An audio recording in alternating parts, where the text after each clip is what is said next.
Every parent loves to see their child happy as their playful, rambunctious self.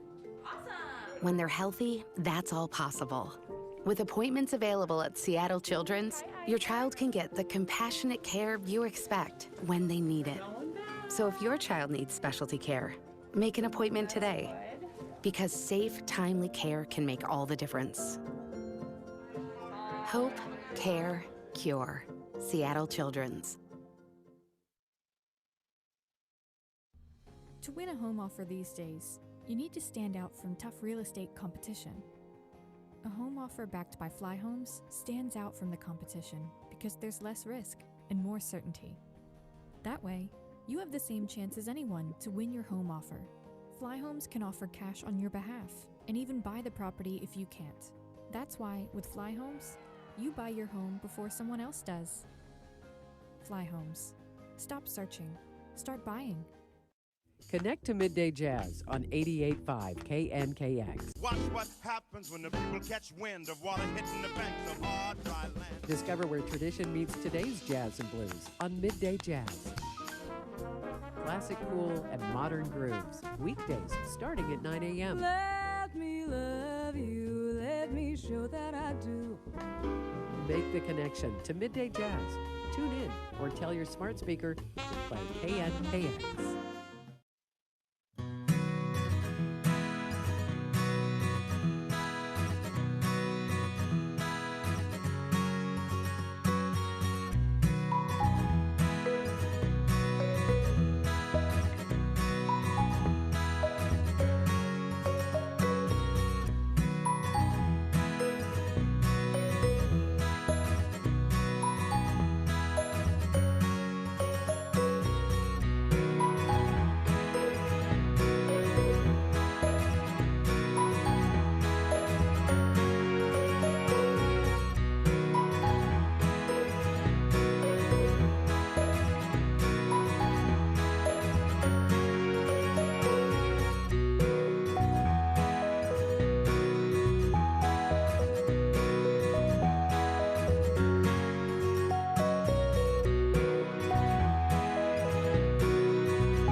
Every parent loves to see their child happy as their playful, rambunctious self.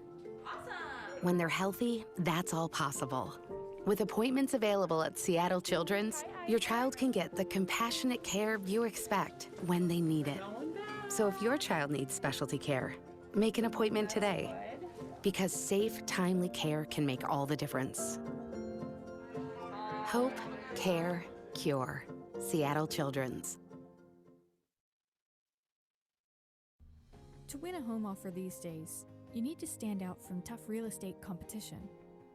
A home offer backed by Fly Homes stands out from the competition because there's less risk and more certainty. That way, you have the same chance as anyone to win your home offer. Fly Homes can offer cash on your behalf and even buy the property if you can't. That's why, with Fly Homes, you buy your home before someone else does. Fly Homes. Stop searching. Start buying.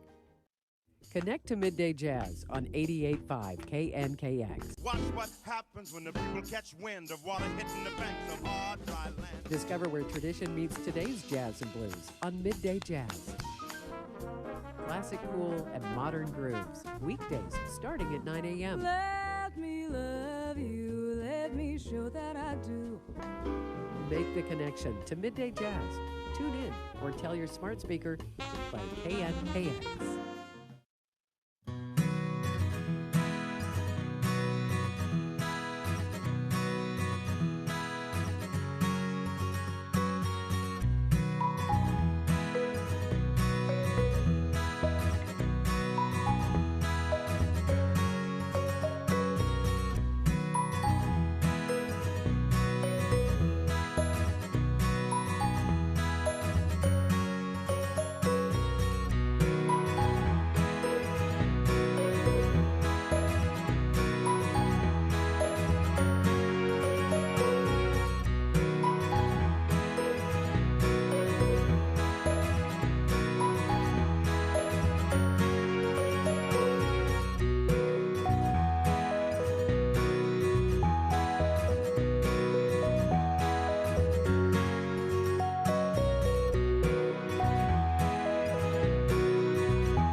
Good evening and welcome to Start Talking Now, Tackling Teen Mental Health Crisis together with Dr. Tona McGuire and Laney Brackett. Thank you for joining us today. My name is Elaine Sulkin and I am the publisher CEO of ParentMap. I am also the proud mother of 3 adult children and the grandmother to 2 little ones. And for those of you that are not familiar with ParentMap, we describe our content as helping you through your parenting journey. We say broccoli to popcorn being the out and about adventures that can actually be life-saving on a dark February day. And broccoli being health, wellness, and development, which is more of what we're talking about today. So before we begin, I just want to cover a few housekeeping items. The seminar today is being recorded so that we can send it to all registrants. Parents are very busy, as you know, and we will use that to send everyone who registered. And we will also invite you to submit questions at the bottom of the screen so that after the presentation, we can engage with Dr. McGuire and Laney in a Q&A. We couldn't do this without our supportive sponsors. So first, thank you to our presenting sponsor, Seattle Children's Hospital, and then to tonight's sponsors, Fly Homes, KNKX, Dartmoor School, Pacific Medical Centers, Thera Health, and Bishop Blanchette High School. So Dr.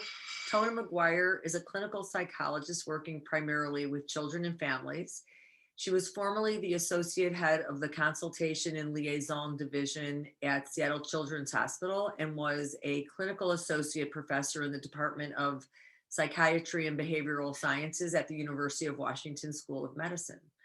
She subspecializes in pediatric psychology, and we're thankful to her because she enjoys helping children and families who are dealing with psychological impacts of illness and chronic medical conditions. Dr. McGuire is co-lead for the Washington State Department of Health's Behavioral Health Strike Team. So thank you for joining us. Laney Brackett is a sophomore at Inglemoor High School in Kenmore, Washington, and studying in the International Baccalaureate program.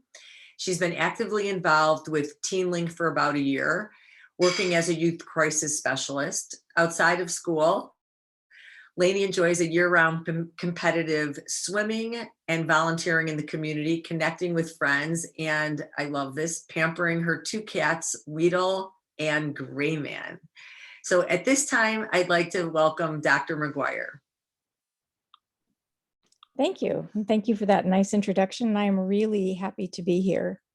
I want to just move into kind of what we're going to be covering this evening. So if we can go to what's coming up next there, and one more, there we go. So I'm going to be talking about what this disaster, the year plus 15 months, I think, of COVID has done to us in terms of our behavioral health. And we're going to be talking about how it's impacted teens in particular. And we're going to be leveraging Laney's expertise in that arena because she's been, that's what she's been doing. And we're going to talk about how to build resilience during the reconstruction and recovery phases of this disaster as we hopefully, knock on wood, head out.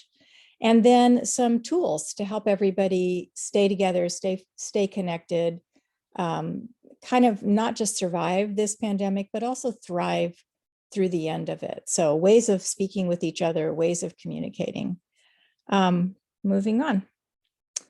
So I'm going to just stop right at the very beginning and ask you all to guess, or if you know, put down what you think, what percentage of the total population of Washington State have been experiencing a level of anxiety and depression that impairs their ability to function. About what percentage?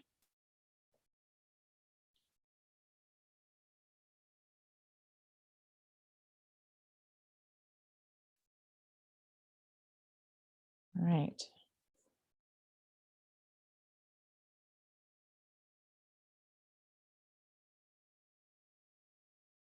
Give you just a minute to finish your poll.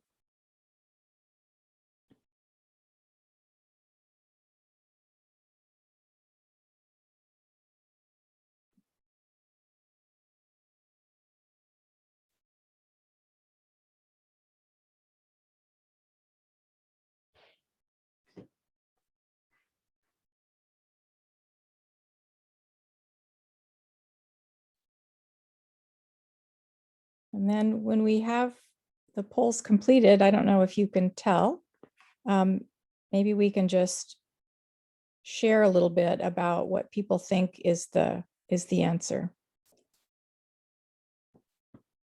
Okay, so about 55% of you said 40%, and that's in fact the correct number. About 40% of us in Washington State have experienced symptoms of depression and symptoms of anxiety, and those two things are not mutually exclusive throughout this pandemic. So that's a pretty astonishing number. If you think about the population of Washington State, we're about 7.5 million people, and so about 3 to 4 million people this year experiencing these symptoms. So let's move on forward. You guys are a smart audience.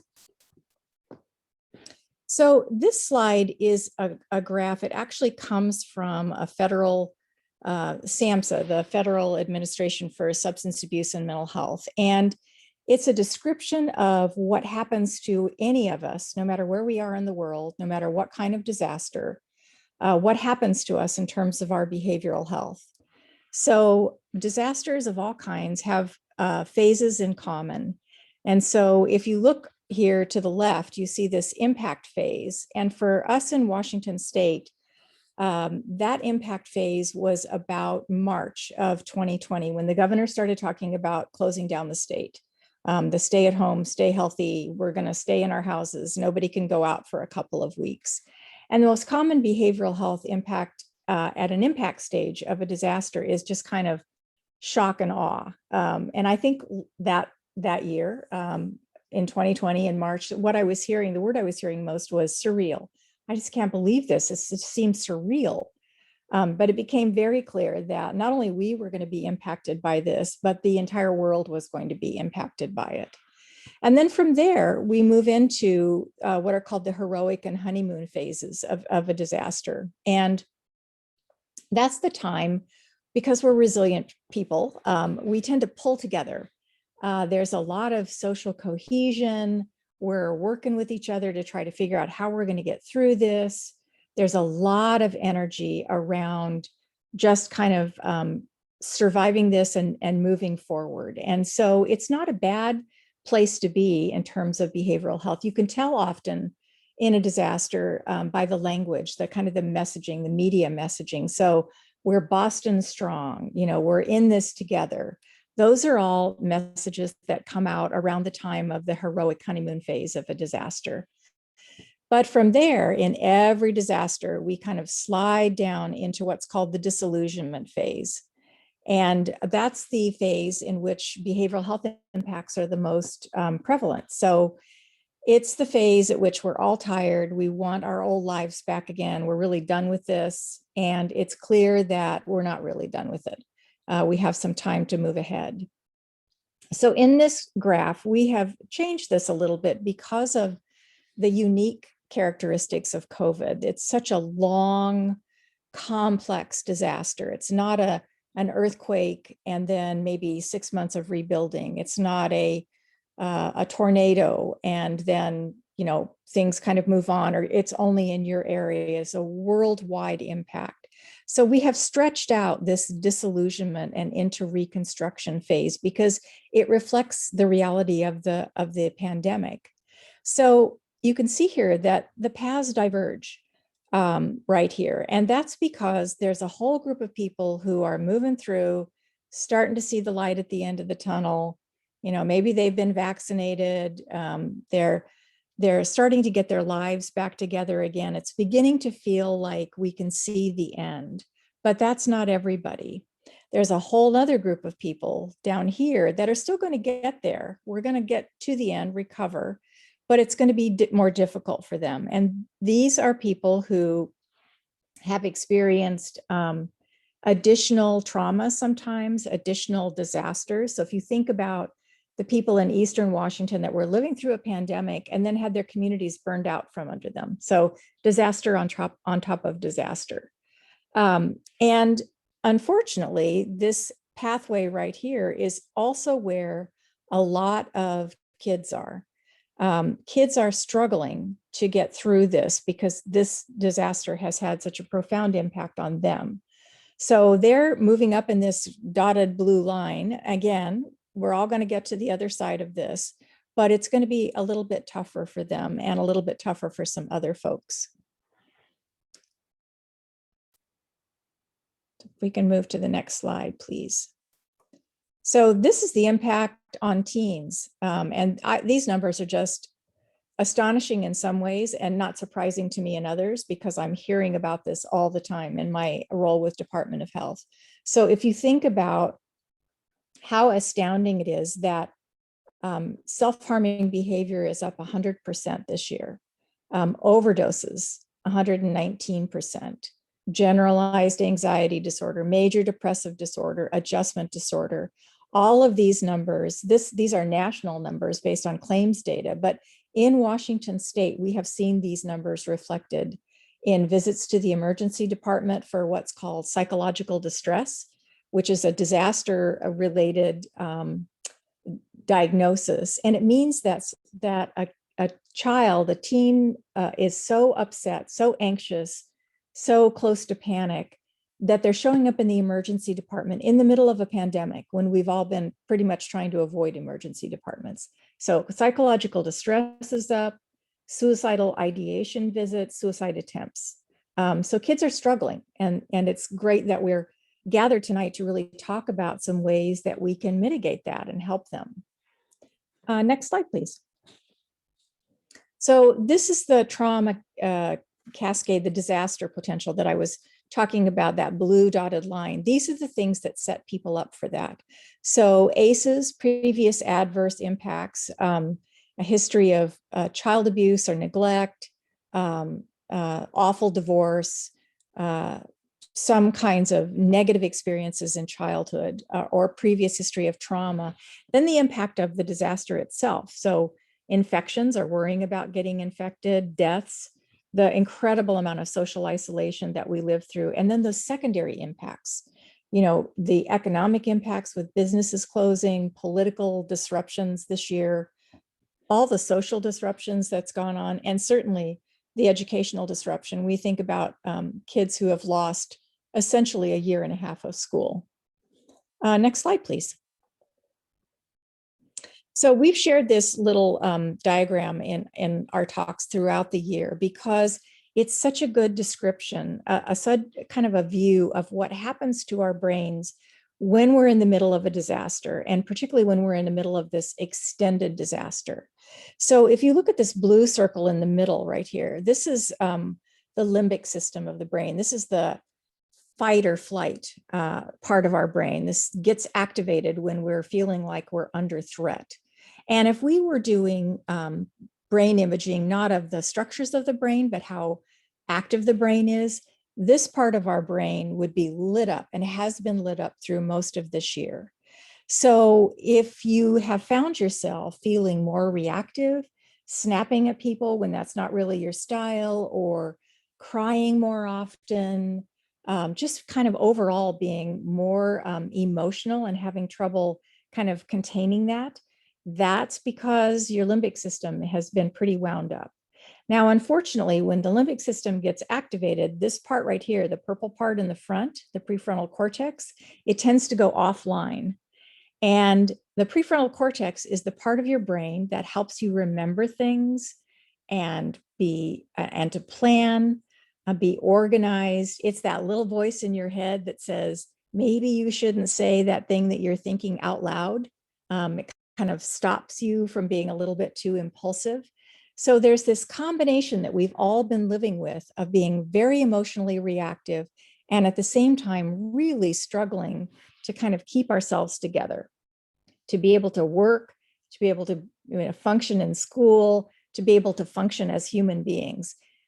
This is all normal. This will resolve, but this is what happens to your brain when you're in the middle of a disaster. The other tricky part about having your limbic system activated all the time is that when it's activated, our bodies produce a lot of what are called stress hormones. So cortisol and adrenaline, and those are great. If you have a bear chasing you, you want everything on board. But when you have those circulating chronically, when you have them circulating all the time, it leads to a lot of physical issues. So muscle pain and fatigue, trouble sleeping, headaches and stomach aches, and it suppresses your immune system, which is not an ideal thing in a pandemic. Next slide, please.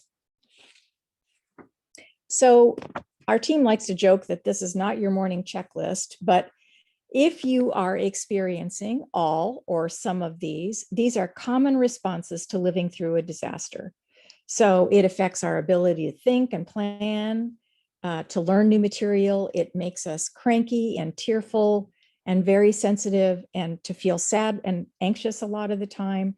It creates all these somatic symptoms, the stomach aches and headaches, and it creates behavioral symptoms like aggression and using substances in inappropriate ways, and kind of shutting down and isolating. So this impacts all of us in many, many ways, including all of these ways are potentials. And so while I wouldn't discourage you from going and getting checked out with your primary care provider or having your child checked out, if they're having symptoms that concern you, you should know that these are all common responses. Upwards of 90% of us this year have experienced some or all of these. Next slide, please. And this is the impact of COVID on education and learning. And so again, it gets back to that neurological piece. So having trouble paying attention and focusing, being too silly or tired, sleeping issues, headaches and stomach aches, being cranky, having outbursts, crying all the time. And I gotta say, I don't think these things are any less common in the workplace this year. This has really impacted every one of us, but it's been particularly difficult for kids because they're trying to learn new information in the middle of all of this. So at this point, I'm going to turn it over to Laney because she has some things to add to this. Hello. TeenLink is an incredible resource for teens in Washington State. It's a youth crisis line run by teenagers like myself, where anyone 18 and under can call, text, or chat in any day of the week from 6 p.m. to 10 p.m. The line is confidential and provides a teen connection that most typical helplines do not offer. All the volunteers at TeenLink are highly trained, so you can guarantee that every one of us wants to be there and help as many people as we possibly can. No matter the issue you are facing, we encourage anyone to call, text, or chat into TeenLink. If you want a friend to talk to, someone to listen, or someone to just pour your whole heart out to, we got you. Moving on to the next slide. During these unprecedented times, TeenLink has transitioned into deeper issues that have emerged throughout the pandemic. From my experience volunteering on the phone line, I've come to realize that teens have been feeling very isolated, lonely, and have FOMO, fear of missing out. For example, if a teen is not vaccinated or they're not allowed to leave their house, they assume all their friends are out having so much more fun than they are. Of course, school has been a big struggle this year. Being online and having to adapt in a new environment has been very tricky for a lot of teens. But hands down, the most prominent issue that I have seen is that teens don't have open communication with their family members, particularly their parent or guardian, which causes them to feel trapped within their own house. And based on those struggles, at TeenLink, we turn to coping skills. These can be really beneficial when faced with most issues. It's super helpful to write down a list of all the things that you enjoy doing so that when you're struggling, you can turn to them. Setting goals and healthy habits are also very vital for maintaining teen health and keeping your teen on their toes and looking into the future. And of course, the biggest thing we recommend for all teens is to work to build that open communication with their parent or guardian. And then for parents out there, I would highly suggest to work to build open communication with your teen. It definitely can be hard to get your teen to open up, but it is so worth it in the end. I recommend just being a very active, open listener and making sure that you're there to support your teen rather than control them. I'll hand it back to Dr. McGuire. Thank you. So this is an opportunity for you to put some comments and some recommendations that make sense to you in the chat or in the question and answer box. The question is, what can you do to support the teens in your life? I know that sometimes, as Laney said, that's not always easy to do. Sometimes kids don't give us messages that they're wanting our support, but they want our support. So what do you think you can do to help support the teens in your life?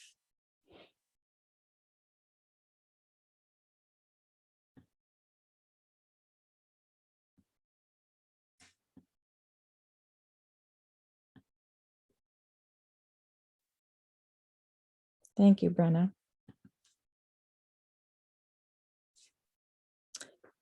So I see, don't invade their privacy and listen to them. I think that's really excellent advice. It's hard not to want to invade your teen's privacy when you're curious. But boundaries are important. I think those are wise words. Laney, do you have any thoughts about that?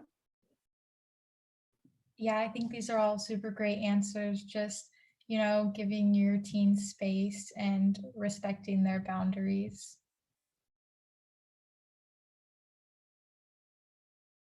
Friendly and not intrusive. Yeah. And ask them how they're feeling. Yeah.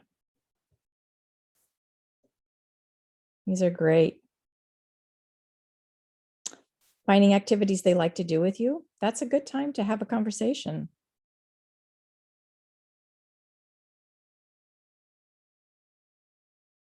Yeah, the relationship is really at the key. These are great. Anything else before we think about moving on?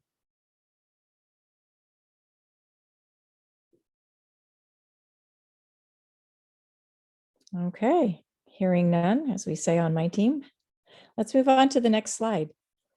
So in spite of all the gloomy stuff that we've been talking about, the huge impact on behavioral health, particularly on teens, there is good news. And the good news is that the most common long-term response to disasters is not disorder. It's not PTSD. It's not depression and anxiety, it's resilience. Most of us will come through on the other side back to our baseline. However we went into this disaster, we tend to come out just about there. And we know that resilience is important. And we also know that resilience is something that you can learn. It can be taught and can be practiced. Some of us come into the world and we just have this temperamental style that makes it easy. We're easygoing. We don't tend to get mad very quickly. We're pretty flexible, go with the flow, but that is not all of us. And so knowing that, even if that's not your bent temperamentally, that you can learn these things and practice them is really helpful. So we identify resilience as the factors as being connections to somebody or something that's important to you, having a sense of purpose, being flexible, psychologically flexible and adaptive, not kind of yearning for, as one of my colleagues likes to call it, the before times, or yearning for what's coming in the future, but just kind of flexing with what is the now. And then focusing on hope. Next slide, please.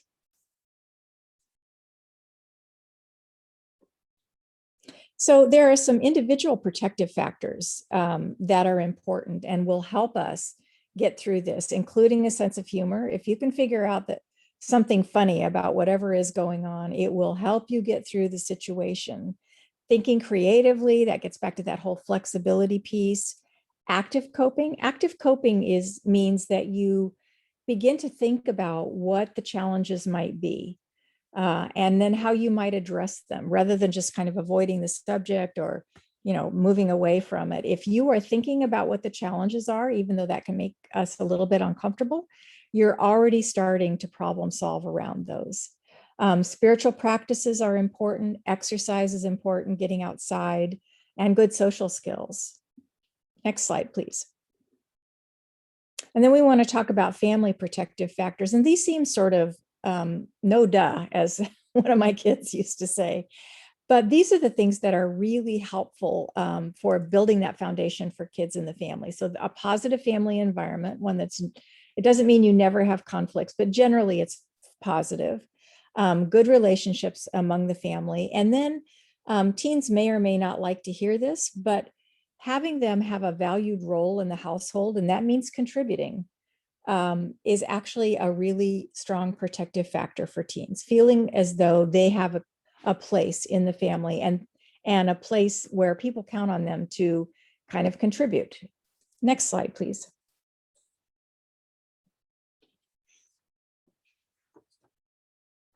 So this is an exercise that I would encourage you to do, and I would encourage you to write it down, because COVID brain, because we're all struggling a little bit with remembering things, but just sort of explore what your purpose is. What is that gets you up in the morning? Maybe it's, I got to feed my cat, or maybe it's something kind of bigger than that, but whatever it is for you, what contributes to making you feel good or better about yourself? not thinking too big picture, really kind of thinking on a day-to-day basis right now in the middle of this disaster that we're living in. How can you stay connected to people? Who are the people that you can trust and are important to you? I read an interesting article this year about how people had discovered in the midst of all this social isolation, who their really deep friendships were. You know, they might have thought, oh, I've got, 75 or 100 really good friends, but this pandemic has winnowed it down to people that you can trust, people that you can share important things with. You want to figure out who those people are and write them down. And then that flexibility and adaptability. How can you flex with, creative workspace in your house if you're still working from home, you're not in an in-person environment anymore, in-person school environment? How can you make boundaries and keep those boundaries to keep yourself healthy? Next slide, please. And then thinking about what you bring to the equation. What are your internal strengths, and writing those down? Are you a good problem solver? Are you somebody that people tend to come to because you're a good listener? You have goals, whatever it is for you. It won't be the same for everybody. Write down what you're bringing in, and then think about what has worked for you in stressful situations in the past, and write those things down. What's worked for you? For some people, it's, I got to go for a run every day, or I'm not a, human being. I'm just a cranky person. But that's not for everybody. And as one of my friends said, we're not going to yoga. All of us are not going to yoga our way through this. You have to find out what works for you in terms of your own personal coping plan. And then what else do you need? Are there apps that might be helpful for you in terms of mindfulness, or, thinking about things in different ways? This is the exploration that will give you a little bit of strength to get through the last little bit of this pandemic.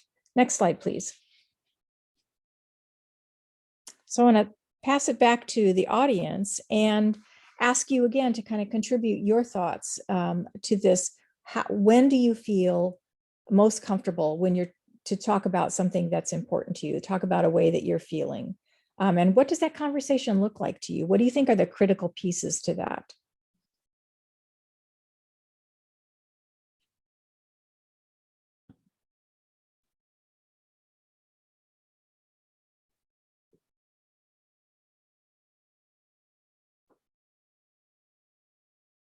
What are conversation starters for you?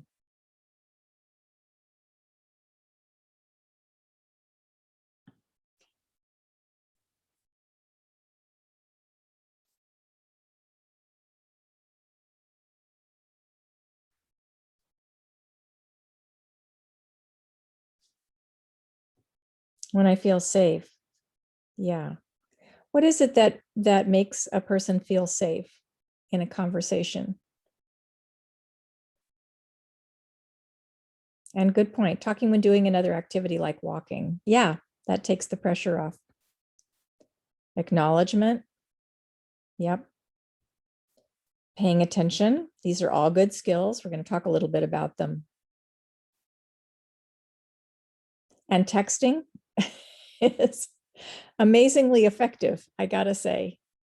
When conversations are volatile, sometimes writing, texting is really helpful. And lack of judgment, just listening and accepting. Yeah, those are great. Yes, text. Okay. Well, I'm watching the time, so I'm going to ask us to move on a little bit here. This, you guys have come up with kind of all the factors that come into this. So it's important to be an active listener, not a passive listener. And these are the developmental pieces that go along with it. 5 to 12-year-olds, they tend to be pretty open about things by and large. They're good at sharing, but they're good at also sharing at odd times, like when you really have to get something done. So keeping that window open with teens, helping them to think ahead, listening without judgment. I think, Laney is our expert on this. This is what she's doing right now. Building in that kind of positive reinforcement. I appreciate that we had this conversation, and I know you were really upset, but we were able to get through it anyway. And then paying attention to the signals that someone is ready to have this kind of talk. And that kind of leads into the next slide for us. So you remember that active listening is a process. It has pieces to it, and they can feel odd when you're first learning how to do them. But these are the things that go into being a really good listener. So when you're an active listener, you listen all the way through without interrupting, without thinking about what you want to say. You listen until the person has finished. And then be curious about things. If you don't understand where they're coming from or what they're trying to convey, you can ask questions about that. So I don't know, I'm not sure I understand what you mean when you say this. That's okay. Summarizing what you've heard is the part that can feel the weirdest, and you don't want to be a robot about it. What I think I hear you saying is that you want to be able to go to bed whenever you want. But even if you're wrong about the summary, even if you get it wrong and what you get back is that's not it at all, you've still given the message that you're really deeply paying attention. So the idea is not to solve the problem. The idea is to understand the problem. And if you get all the way to the end of this and the person you're speaking with wants you to help them problem solve, that's the time to do it. But in the meantime, often just listening deeply, clarifying, making sure you really understand what's going on, that is a powerful intervention if you don't do anything else. Next slide, please. So I cannot emphasize this enough. If you don't take care of yourselves as parents, you will not have the bandwidth to manage what's going on with your kids and to be an effective supporter for them. So model those resiliency factors, model what you want to see: boundaries, flexibility, adaptability, staying connected, remembering the resilience pieces in your life, and then modeling those. If you do that, the people around you will do that. And then keep in mind the context of what we've all lived through. So how are you doing as a parent in the context of having living through a 100-year pandemic? How is your teen doing in school, given the incredible changes that they've had to go through this last year? How are you doing in work and in your relationships, given the context of what we've all been involved in this year? So it comes down to kind of cutting yourself a break and recognizing the kind of stressors that we've been living through. Next slide, please. Laney, I think this is you. Awesome. As a teen, I know how difficult it can be to ask for help from anybody. It's very nerve-wracking, but it should not be. There's always someone who can help, even if you don't believe it to be true in the moment. If you are a teen looking and ready to reach out for help, perhaps consider reaching out to a counselor, teacher, adult or guardian, or any trusted adult in your life. The most important thing to remember when having a conversation is to be clear, direct, and concise. One thing at TeenLink I always recommend to teens is to write a letter to the parent or guardian they want to talk to, even if they don't plan on giving it to them. This can just be a super awesome way to like plop all your feelings down onto paper and just kind of push out exactly how you're feeling. And then if they do give it to the parent or guardian, it's also a great way for parents to be able to kind of understand their teen's feelings in a quiet environment. And so for teens, we always suggest TeenLink, and the number is displayed below. And for adults, don't worry, there's help for you too. The 24-hour crisis line is open all night, and it's another great resource. And next slide. As a fellow teen myself, the number one thing I have been advocating for is self-care. It is so important that we work to dispel the myth that it is a bad thing.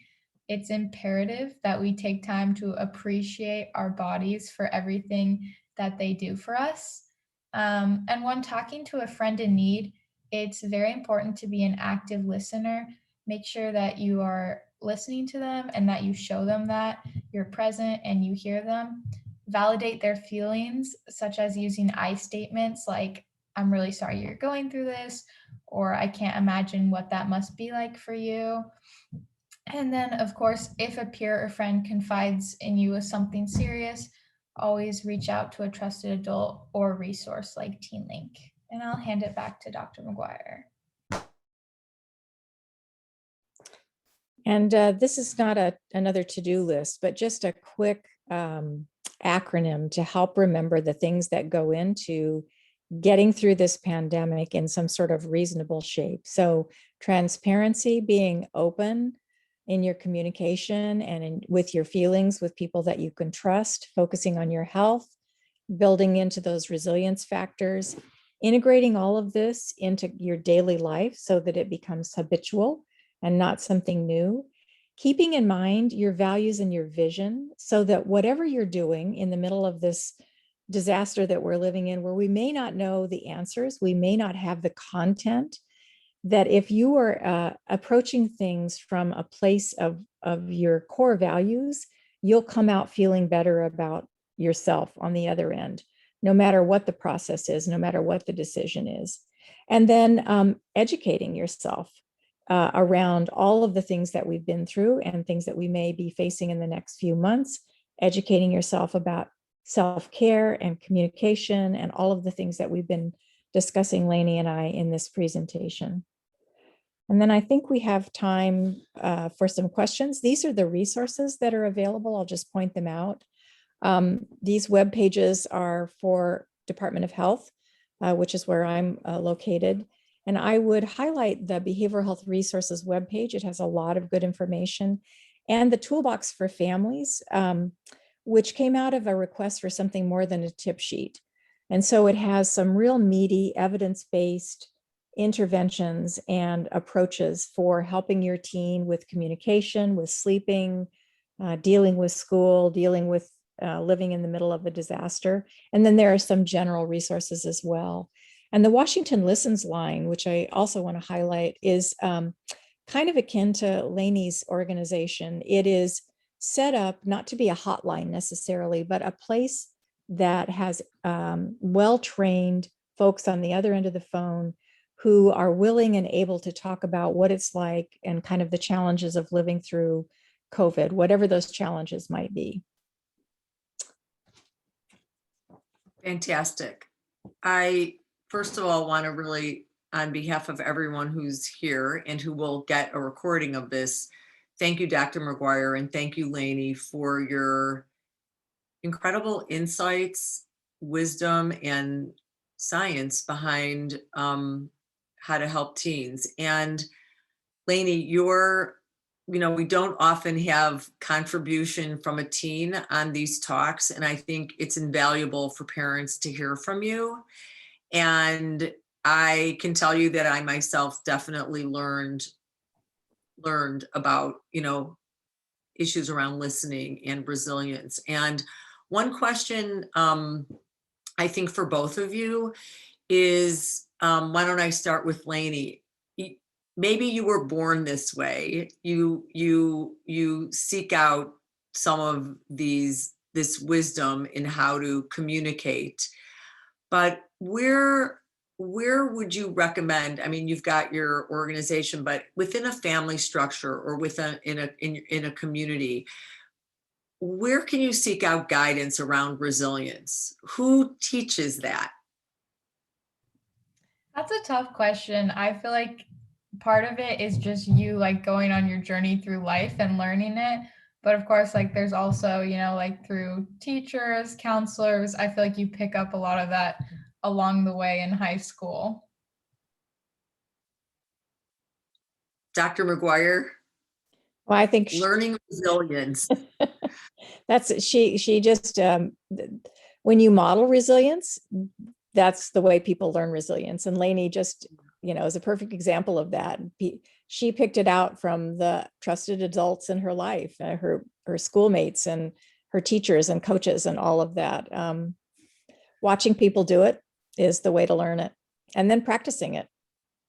Yeah. So if you have, I guess, again, it's the adult's responsibility to model resilience. I think it's often at a deficit, especially when parents are stressed and times are tough, for kids to have the wisdom to be able to navigate towards who those people are, where they feel safe and they can learn those skills. One mom is asking, both of you again. What are the risk factors that we need to look out for with our kids? It's especially tough in these times when kids are on screen. They're not in front of the typical traditional people who are evaluating their happiness, their, what their condition is. So can you talk about some risk factors and how you can spot them both as a friend and as a parent or family member? Sure. Laney, you want to go first? Sure. I think it's definitely difficult, especially during like times right now, but this kind of falls back to open communication and just like how I can't stress how important it is to have that within a family, because then parents or guardians can also see when a teen is struggling. But as like a friend, when they start mentioning serious issues or perhaps like even joking about them, like suicide ideation, I would definitely say like at that point, you should like check in with your friend or teen seriously. Good point. I would say there is no risk in bringing up the issue of suicide to someone directly. In fact, you reduce the risk of suicide if you get comfortable enough. If you have a concern, it's okay to ask about it. And you should ask about it. If you're getting any kind of signals, if you're uncomfortable, you might be wrong, but it's always better to ask. And as a clinician, I would say the markers for me are if there is something new that's concerning, that would sort of raise a flag, or if something has gotten worse over time, it just isn't getting better, more isolation, more symptoms of depression, and it's not resolving, it's not going up and down. So more of or something new would be the two signals for me that I might need to go have this checked out. There's a couple questions about parents feeling there is such an inordinate demand for skilled teen mental health providers in this area. I want to also add that somebody asked about the resources that you mentioned. We'll be sure to get that to everybody who registered and the sites that you recommended. But where should people be looking if they're having a hard time, and how do you evaluate? Well, that is frankly tough. And that is one of the critical things that has happened during this disaster. So Washington State has had a scarcity of behavioral health providers for youth as a baseline. And during COVID, we've had this tremendous surge in behavioral health issues for teens. And providers are backed up. They're all full. They're at their limit. And there's a reason why the governor declared a behavioral health emergency for youth in March. It's because of all of these factors. So it's incredibly frustrating for parents, and it's very difficult for teens. And all we can do is the best that we can do at this point. And that's surrounding teens with enough caring adults to kind of hold them through. If you have, big concerns about safety, obviously you have to take that child to the emergency room or reach out to the crisis line. And there are services out there for that. But we have to acknowledge that we're in a crisis situation right now in terms of access to behavioral health care. We have lots of kids who are struggling and not enough resources. So tough. Can you make some recommendations around how to support a daughter at home who has eating disorders? This parent is just focused on how their own behavior can negatively or positively impact their daughter's eating disorder. Yeah, eating disorders have gone up remarkably during COVID. And this is one where you really want to have a team, because it's hard as a parent to do it all on your own. Again, difficult to access, but what you may have to access is just consultation around what works best in terms of parents for addressing this, not, trying not to make it worse, harder on the family, on the child.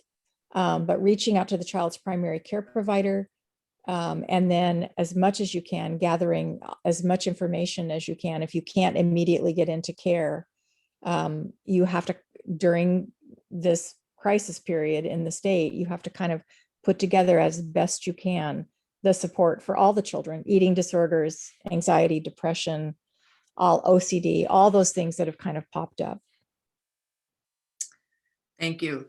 Laney, I'm going to address this to you, and it's parents struggle so desperately with setting clear boundaries while having this warm, friendly relationship with their kids. And can you talk to parents about navigating a little bit that gray zone and how helpful the boundaries can be?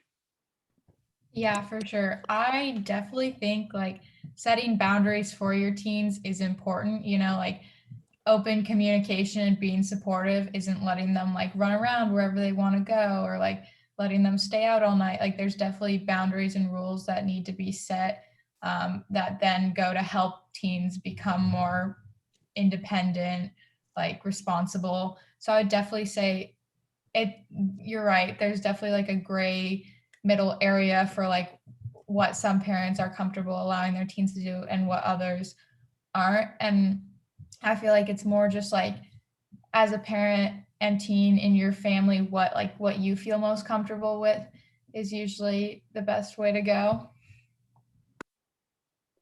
Dr. McGuire? Speaking as a parent and a grandparent, I agree with Laney. I think the boundaries are really important, and will get pushed against because that's the job in adolescence, is to push against those boundaries. But I think from my work over the last 30 years, I would say if the boundaries are implemented in a respectful way, firm and respectful and warm, you may not get thank you, but I think it helps teens to kind of feel comfortable or more comfortable accepting where the line is. I'm going to give you two sides of this, putting a couple questions together. So one is, how do I help my teen who I see is suffering and has issues but doesn't want help? And the other side of that is, how do you help normalize a youth who's seeking help with mental health issues without making them feel singled out or crazy for wanting help? Is that aimed at That's me for or you. Laney? That's for you. Well, one of the Sorry. ways, it's okay. One of the ways is to just normalize what we're all living through right now, including teens. Having done parts of this talk for the last year to a whole bunch of groups, the most common response I get is, oh, I thought I had early onset dementia, or I had developed ADD later on in my life. So just acknowledging that you don't have to be okay right now. A lot of us are not okay right now, and that's normal given what we're living through. It doesn't mean you don't try to address it and support a teen who's struggling, particularly if they're having anxiety and depression. You want to, listen to that and get as much support as you can around them for that. But I think part of it is just normalizing that, 90% of us this year have experienced one or more behavioral health symptoms. That is a normal response to an abnormal situation. For the child who is just not willing to accept assistance, I think that's a place where, some gentle, firm, warm boundaries are important. I'm not okay with allowing you to do things that I know are deeply unhealthy for you. And so, then it gets back to that whole give and take, incentivizing and putting the walls up. But sometimes you have to push a little bit and then wait and then push a little bit more until kids are ready to kind of open up and engage in that sort of clinical intervention. It's usually because they're really freaked out about what it's going to be like. And once they get in there and realize the person is not strange and they're on their side and a deep ally, if you can get them to the first appointment, you can kind of get over that hump. And I speak as one who's had many a grumpy teen dragged into her office. I thank you for that, because I think, and this is from my own experience too, I think that parents, especially with their first kids, don't realize the power that they have and how much it's appreciated. And we're like a little afraid of asserting it to help our kids in some ways. It's a tough balancing act. Any suggestions for an adolescent who's withdrawing from friendships? She's become afraid of relating to and interacting with others. Maybe Laney, you could take that, like just who just keeps retreating, and any thoughts on that? Yeah, I mean, at least from my experience volunteering, this is also like a common thing that's been happening over the pandemic, because like we're so used to being isolated that it's just like more human nature now to stay isolated and like stay back. And I'd say it's definitely it's different for everyone, but being able to like, it's going to take time, but slowly trying to like get your teen back into like normal activities, as normal is slowly starting to resume. I think it should get easier. Any thoughts, Dr. McGuire? Yeah, a lot of times it's anxiety related. It just feels scary to move back out into the world, and adults are experiencing this as well. And the only way to get over being anxious about something is to do that thing that makes you feel anxious. And so parents can incentivize kids and kind of structure things a little bit so that they begin to take those steps. Maybe it's having their peers come to their house for, in safe ways to start with, or I'm happy to download, you can download 5 songs from Spotify, but you got to go for a walk with your friend, or whatever it is. Again, it kind of breaks that cycle of just retreat, and gets them out there so that they're exposed to the thing that's making them uncomfortable, and they realize they can do this. And it's a process. Thank you. I'm going to do one more question that maybe you both can answer. There's a series of questions in here about diet and the impact that it plays on mental health and medication, and just, questions about, when kids actually need medication. There's such controversy around it, and questions about diet impacting mental health. I would say diet and exercise. Diet. Well, we know those things make you feel better. And there's little doubt that not only teens, but adults have tended to gain, as my friend Kira likes to say, the COVID-19. We've been sedentary. We're snacking because it increases the serotonin in our brains. So, that's again, shifting the pattern, just doing little things that are more healthy, just a walk around the block to start with, or just a few less carbs, whatever it is. That's a reestablishing patterns that we've gotten into over the last year. Medication is a really complicated topic. I will say, as a clinician of 30 years experience, I have almost never had parents coming in saying, I want you to medicate my kid because it'll make them act better. So it comes after many steps in terms of a good evaluation, understanding whatever other things are going on, a really good therapist that has evidence-based interventions to offer, because we know that those things can make a difference.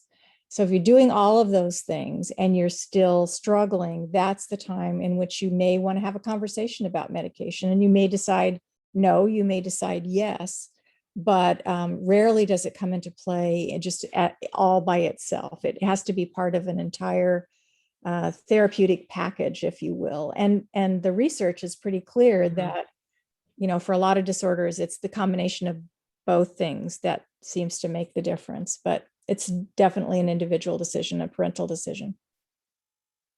Great. Laney, do you have anything that you want to add? I think that was really great. Perfect. Well, we're hitting the 8 o'clock mark if you're in the Seattle area. And I honestly cannot thank you both enough. I think there is just a tremendous amount of information that we will share to the registrants. Really appreciate your insights, and thank you. And thank you for the great work that both of you are doing. Thank you. Thanks for the opportunity to talk with everyone. And thanks, Laney. Thank you, Laney. Thank you. Have a good evening. Bye.